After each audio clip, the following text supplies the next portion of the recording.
Selamat datang di Institutional Market Briefing untuk pembukaan sesi perdagangan mingguan. Untuk besok, Senin, 22 Juni, 2026. Fokus utama komoditas kita pagi ini tertuju pada pergerakan instrumen perak terhadap dolar Amerika, atau XAGUSD. Berdasarkan agregasi data aliran modal dan pemetaan struktur pasar volume tinggi, kita mengonfirmasi bahwa arah pergerakan pasar saat ini berada dalam kendali penuh kubu penjual, dengan ketetapan akhir berupa core sell bias. Berikut adalah dekonstruksi multi-time frame untuk menyusun taktik eksekusi kita. Laporan analisis teknikal institusional, proyeksi dan forecast harian XAGUSD perak. Penilaian ini dirancang untuk memetakan titik ketidakseimbangan harga, zona likuiditas tinggi, dan parameter manajemen risiko terukur menggunakan algoritma pengenalan pola konvergensi-divergensi.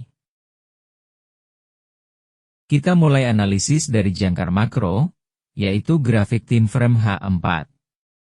Pada peta struktural ini, bias bearish jangka panjang terkonfirmasi sangat valid melalui kemunculan pola hidden bearish divergence pada indikator MACD, mempertegas bahwa setiap kenaikan adalah upaya distribusi oleh institusi besar.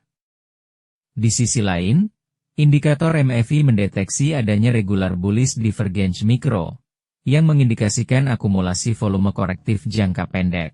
Saat ini, harga terpantau tertahan sementara di lantai support batas area OTE buy pada level 64,810 sebelum melanjutkan penurunan makronya. Turun ke urutan taktis pada time frame H1. Di sini kita melihat terjadinya konvergensi sinyal bearish yang sangat solid.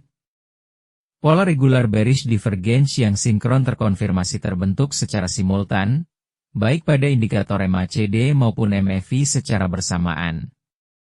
Tim analis kami telah memetakan wilayah pasokan utama atau crucial zone OTE sell secara presisi pada rentang harga 68,250 hingga 69,180. Proyeksi pergerakan intraday mengharuskan kita menunggu harga melakukan retracement naik ke zona supply ini untuk menyerap likuiditas sebelum gelombang kejatuhan sekunder dimulai.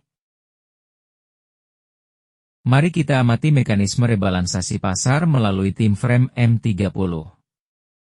Gelombang kejatuhan impulsif tajam pada akhir pekan lalu telah resmi membentur batas bawah area lantai buy zone 0. Secara teknikal, kondisi jenuh jual atau oversold yang ekstrim ini membuka probabilitas tinggi bagi terjadinya pantulan korektif naik. Rekan-rekan sekalian perlu memahami bahwa kenaikan ini bukanlah perubahan tren, melainkan sebuah reaksi struktur internal yang sehat untuk mengisi area fair value gap sebelum harga melanjutkan tren turun utamanya. Selanjutnya, kita mempersempit ruang pandang pada time frame M15 untuk menyaring penolakan harga dan target likuiditas terdekat. Area kotak merah, atau red box pool, diproyeksikan akan membatasi puncak kenaikan mikro intraday di sekitar kisaran level 66,000 hingga 67,000. Zona supply mikro ini bertindak sebagai magnet penarik harga yang sangat kuat selama sesi awal pembukaan pasar Eropa dan Amerika. Sebagai pemicu akhir eksekusi lapangan, perhatikan dinamika time frame M5. Saat ini, indikator momentum jangka pendek berada dalam status siaga penuh, menunggu konfirmasi penolakan atau rejection yang matang di area support horizontal krusial 64,810. Sebagai catatan penting bagi para pengelola akun, akurasi pemetaan zona krusial dan deteksi divergensi dalam laporan ini didukung penuh oleh sistem indikator custom premium kami. Jika Anda membutuhkan alat navigasi visual otomatis dengan presisi serupa untuk menjaga objektivitas trading Anda, silakan akses tautan eksklusif yang telah kami sediakan di kolom deskripsi video ini. Mari kita tinjau parameter eksekusi dalam matriks strategi hari ini. Perintah transaksi ditetapkan berupa sell limit pada level 68,250.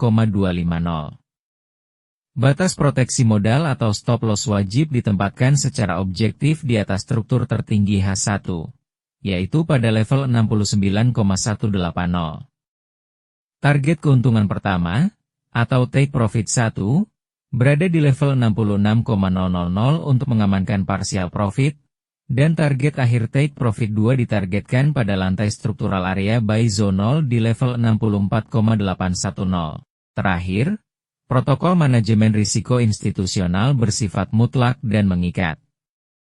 Batasi alokasi risiko maksimal 1 hingga 2% dari total ekuitas akun per posisi. Seluruh perhitungan volume wajib menerapkan strict floor risk logic menggunakan fungsi matematika mat floor. Berapapun hasil kalkulasi lot Anda, jika posisinya berada di bawah 0,20 lot, sistem secara otomatis akan mengunci volume trading pada batas aman minimum yaitu 0,1 lot demi mencegah bahaya over leveraging. Demikian institutional market briefing untuk instrumen Hexago USD Perak pada hari ini. Diperlukan disiplin baja dan eliminasi total terhadap bias emosional untuk mengeksekusi rencana trading ini. Ingatlah selalu aturan dasar kita. Hilangkan FOMO, tunggu harga memasuki zona pemicu secara sempurna, dan biarkan probabilitas bekerja. Karena pada akhirnya, kesabaran adalah keuntungan, patience is profit. Selamat bertrading, jaga risiko Anda dengan ketat, dan sampai jumpa pada briefing analitik berikutnya. Semoga sukses!